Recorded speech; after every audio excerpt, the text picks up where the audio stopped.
perasaan bersalah itu godaan setan.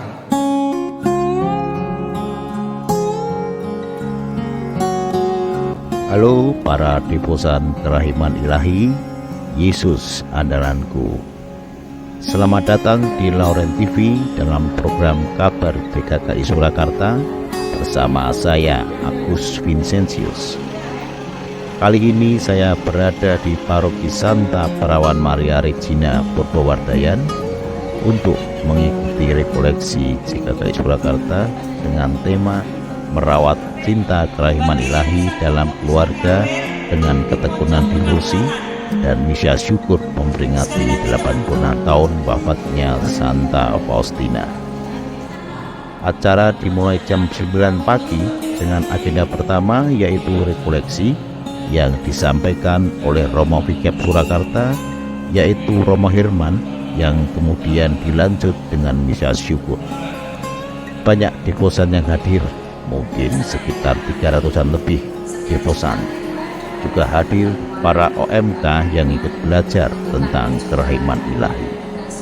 Baiklah, langsung saja kita ikuti liputannya. Yesus andalanku.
Untuk datang merapat kepada hatiku yang berbelas kasih, aku akan memenuhi dengan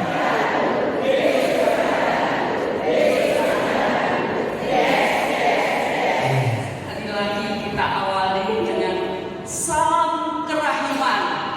Yesus andalanku, Yesus andalanku, Yesus andalanku. Yes, yes, yes. Terima kasih. Are you okay? Let's go! Balik.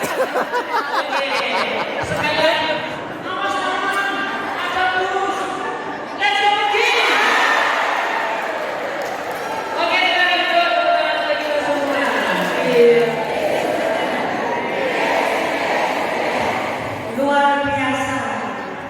Selamat pagi. Berkat dalam. Are you ready? Let's go. Baik, di sini hadir teman-teman muda semua yang hadir bersama kita. Kalau yang seragam sudah jelas itu sudah menjadi pandangan atau difusan kehakiman, sudah menjadi rasul kehakiman. Nah, sekarang yang teman-teman muda di sini, Anda mendengar kerahiman ilahi itu sudah berapa kali? Sering? Sering. Terus Anda pernah berdoa kurungan? Siapa yang pernah doa kurungan, teman-teman muda? Yang pernah doa kita cari. Tahu doa kurungan? Tahu? Yang belum pernah berdoa kurungan? Jujur saja tak apa-apa, tidak salah. Ya, belum pernah. Ada yang belum pernah, ada yang sudah pernah doa kurungan. Lebih senang doa kurungan atau doa rosarium? Hah? Oh, sama-sama. Lebih cepat. Sekarang, kapan gereja merayakan pesta kerahiman ilahi? Minggu sesudah Paskah atau Minggu Paskah kedua. Yang lebih pas ya, hari Minggu Paskah kedua itu kita merayakan pesta kerahiman ilahi. Nah, baik, terima kasih teman-teman muda sudah mau hadir di sini. Kita mau belajar bersama. Pertama mau mengenal kerahiman ilahi. Untuk yang lain untuk semakin memperdalam lagi diskusi kita, dan nanti kita belajar untuk bisa semakin bertekun, berdifusi, dan secara khusus dalam keluarga kita masing-masing. Baik, kerahiman ilahi. Di sini kita diajak untuk menyadari akan kasih Allah yang begitu besar kepada kita umatnya, yang salah satu buahnya adalah kerahiman, kasih dan kerahiman itu menjadi satu kesatuan yang tak terpisahkan. Maka kasih Allah itu menjadi bagian atau menjadi sifat Allah, menjadi yang tak terpisahkan dengan difusi kita akan kerahiman ilahi. Dan kasih Allah itu tanpa syarat. Allah mengasihi kita begitu saja. Bahkan ketika dalam keadaan tidak pantas karena dosa, karena kesalahan, Tuhan tetap mengasihi kita. Karena memang sifat Allah itu penuh kasih. Maka dalam surat Rasul Paulus kepada jemaat di Roma, di sana dinyatakan, akan tetapi Allah menunjukkan kasih-Nya kepada kita oleh karena Kristus telah mati untuk kita ketika kita masih berdosa. Itulah kasih yang besar yang ditunjukkan Allah kepada kita. Jadi untuk mendapatkan kasih Allah tidak perlu kita melakukan perbuatan yang baik dulu, mengumpulkan amal dulu supaya kita mendapatkan kasih Allah. Tidak. Tetapi karena Allah itu sudah sejak semula mengasihi kita, maka bahkan ketika kita dalam keadaan berdosa pun Allah mengasihi kita, bahkan menghadirkan keselamatan kepada kita melalui Yesus Kristus Tuhan kita. Yesus dikirim untuk kita manusia bukan pada saat kita sudah baik-baik saja, bukan ketika kita sudah bertobat. Wah, ini anak-anak manusia sudah bertobat lalu anak-anak diturunkan. Tidak. Tetapi justru ketika kita dalam keadaan berdosa, dalam ketidakberdayaan karena dosa, Allah hadir melalui Yesus Kristus Tuhan kita. Itulah kasih Allah yang begitu besar kepada kita. Nah, kerahiman Allah itu, kerahiman Allah itu secara tersirat itu juga sudah ada dalam kitab suci sejak perjanjian lama. Bahkan kemurahan hati, cinta Allah itu menjadi tema besar, tema utama dalam kitab suci. Seluruh isi kitab suci itu mau menunjukkan kepada kita akan kasih Allah yang begitu besar kepada manusia. Temanya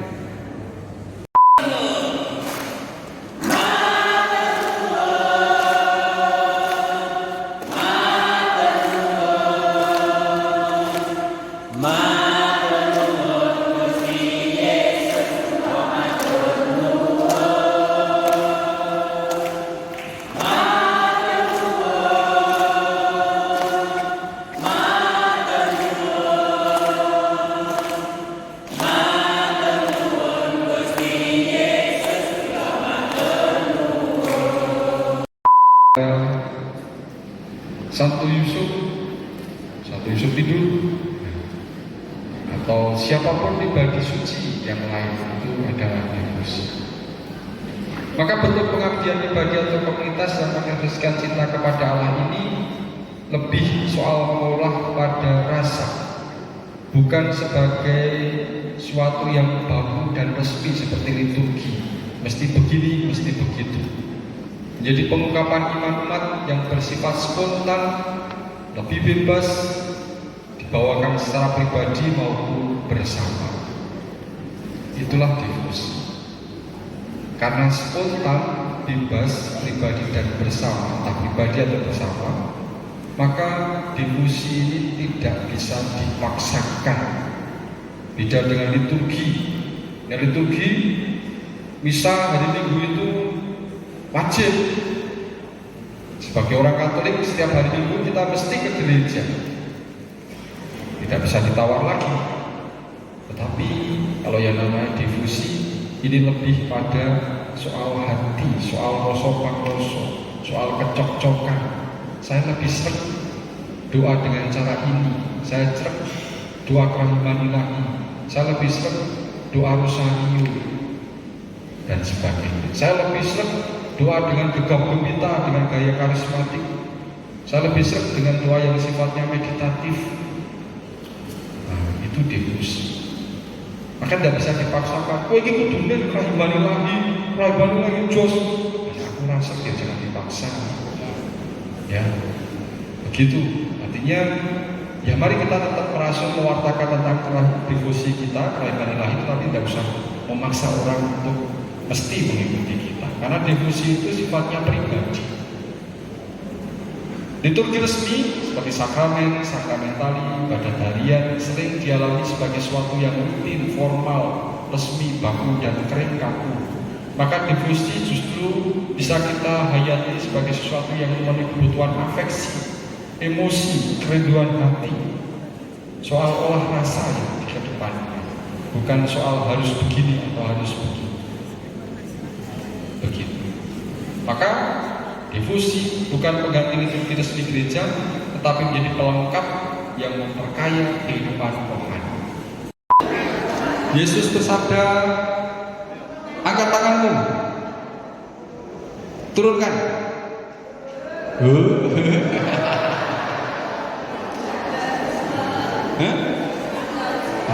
Yesus bersabda, turunkan. Turun, Yesus bersabda, orang nindakake dawuh dalam Gusti. Yesus bersabda, berdiri. Duduk.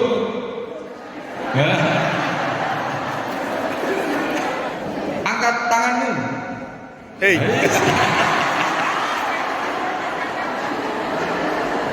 Yesus bersabda, angkat kedua tanganmu. Wah, abu. Turunkan. Yesus bersabda, turunkan. Kita semua melaksanakan kehendak Tuhan. Yesus bersabda, silakan duduk.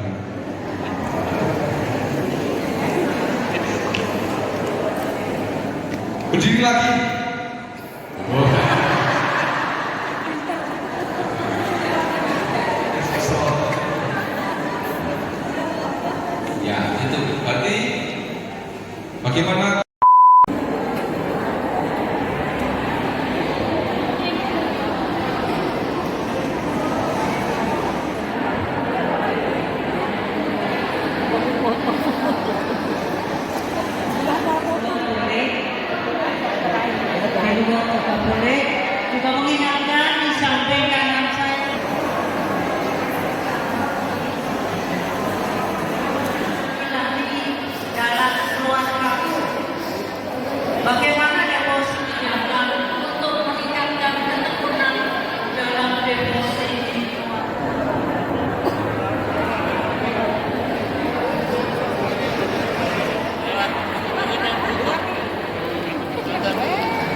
Sharing kok malah syuting. Tidak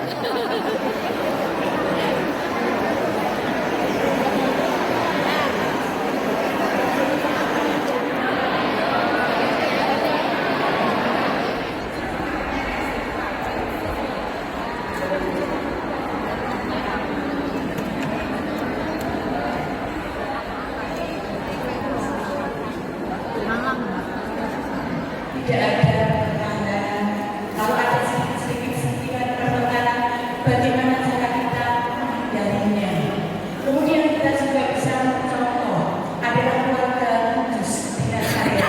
Ada Santo Yusuf, Maria, dan Tuhan Yesus sendiri. Masing-masing kami di OMK sebenarnya belum melakukan devosi kelahiran Dia. Namun dari kami semua juga ingin namanya belajar, ingin belajar mendalami tentang devosi kelahiran ini. Adik-adik OMK dari para Sari Romo, saya berterima kasih sekali karena adik-adik semua mau memperhatikan dan mendatangi koleksi ini. Apa yang diungkapkan dari Mas Hindu tadi, kami terima sebagai masukan. Mari kita belajar bersama. Kapan? Kami selalu hadir pada hari Kamis jam 3 siang. Kalau kalian semua bersedia datang, mari kita beribadat kelahiran ilahi bersama.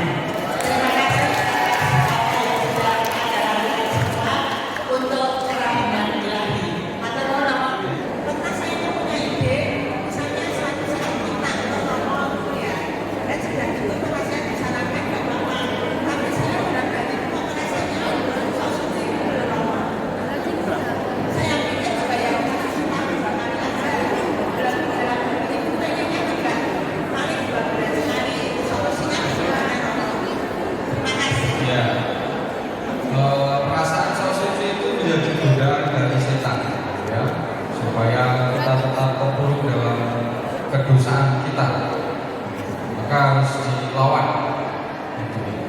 Dan silakan ada banyak kesempatan bisa langsung menjumpai Romo atau saya atau Dua Maria Mojosomo itu menyediakan waktu setiap Jumat keempat jam 12 sampai jam 2 siang untuk pelayanan sakramen untuk bagi Dua Maria Mojosomo.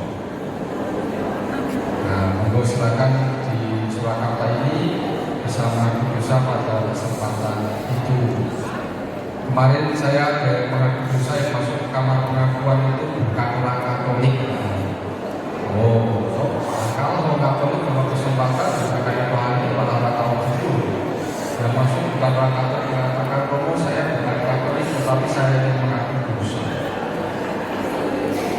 Ya sudah silakan. Jadi saya tidak bisa memberkati, tidak bisa memberikan absolusi. Ya ini aja anu Romo. Itu ya, maka kekayaan iman kita orang lain malah pengen, yang Katolik sendiri malah tidak. Namun bukan bisa lagi, sudah dilakukan ke Romo tetapi disebutkan lagi. Jadi Romo ketika saya mengaku dosa tulis, dulu ketika saya muda saya melakukan ini. Terus saya tanya, waktu muda dulu pernah mengaku dosa itu ke Romo belum? Ya sudah Romo, kalau sudah ya tidak usah dilakukan. Perasaan bersalah itu godaan setan. Kalau sudah mengaku dosa dilakukan kepada Romo, sudah diampuni, Romo sudah memberikan absolusi, dosanya sudah diampuni. Yakini itu bahwa dosaku diampuni. Kalau masih ada perasaan bersalah, berdosa, itu godaan setan yang melemahkan hidup kita. Selalu mengingatkan atau menarik kita ke masa lalu kita yang buruk, supaya kita tidak bisa berkembang maju ke depan menjadi lebih baik. Itu salah satu godaan setan. Yang sudah nonton film Kuasa Gelap, sudah nonton? Sudah nonton? Oh ya, silakan nonton. selalu melemahkan manusia untuk berbuat baik dengan mengingatkan kerapuhan, kelemahan atau kesalahan kita, membuat kita merasa bersalah. Ketika kita merasa bersalah, jiwa kita menjadi lemah. Maka selalu dalam gereja Katolik sebelum melakukan ritual eksorsisme, memusnahkan setan, romo yang melayani mesti menerima sakramen tobat, supaya yakin bahwa dosaku sudah diampuni. Karena setan selalu akan geret kita dengan itu. Maka ibu bapak kalau sudah mengaku dosa, sudah, kecuali lalu berbuat dosa lagi, ya itu diakukan. Tapi kalau sudah diakukan dosa salah masa lampau ketika kita dulu sudah pernah diakukan, ya sudah. Kalau sudah mendapat absolusi dari Romo, sudah yakin bahwa Tuhan melalui Romo sudah memberikan